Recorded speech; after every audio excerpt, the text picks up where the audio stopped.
Hey guys, welcome to another video from Historic Militaria. Today we're looking at a Czech Model 29 civil defense helmet.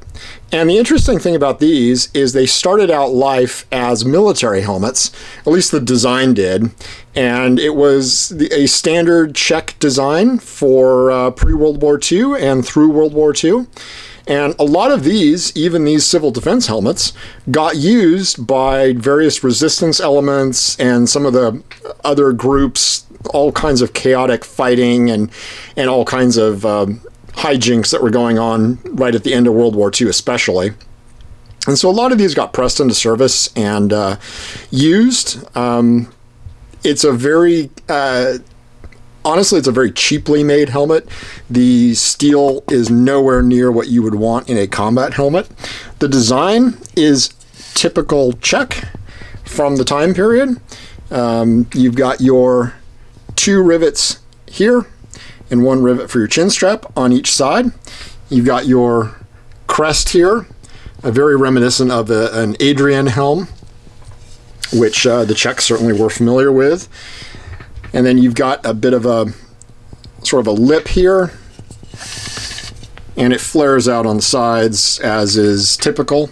A lot of these were made apparently during World War II, under German occupation.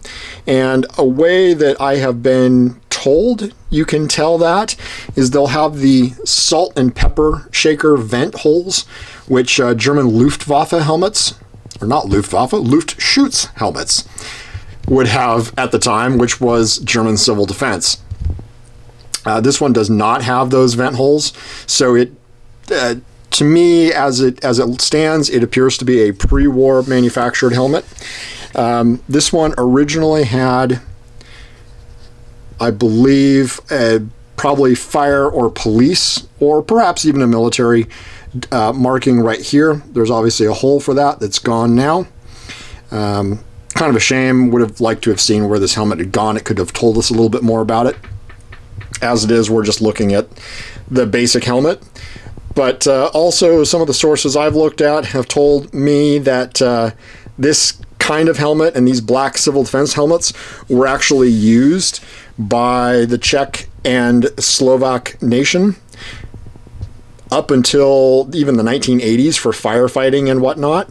You know, it's a good helmet. It works. It's great for non-combat use, so why not keep using them? You've got a whole bunch of them. This one has a standard liner that you will find in these, although it's pretty beat up.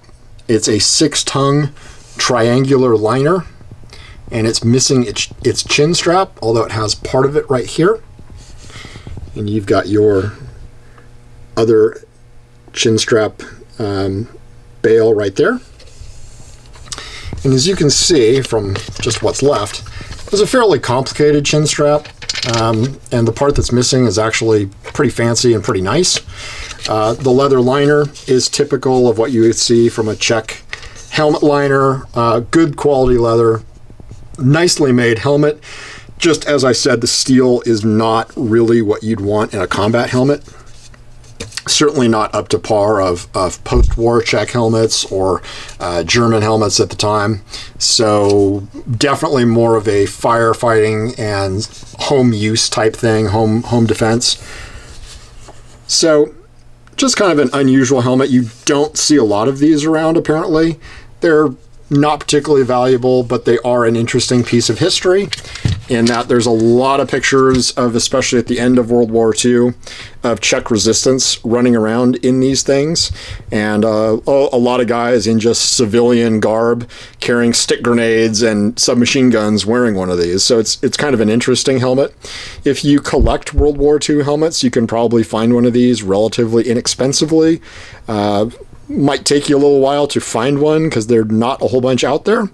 But it's definitely a piece of World War II history that you might want to look into, and just something that to complete your collection, especially since they're not super duper expensive.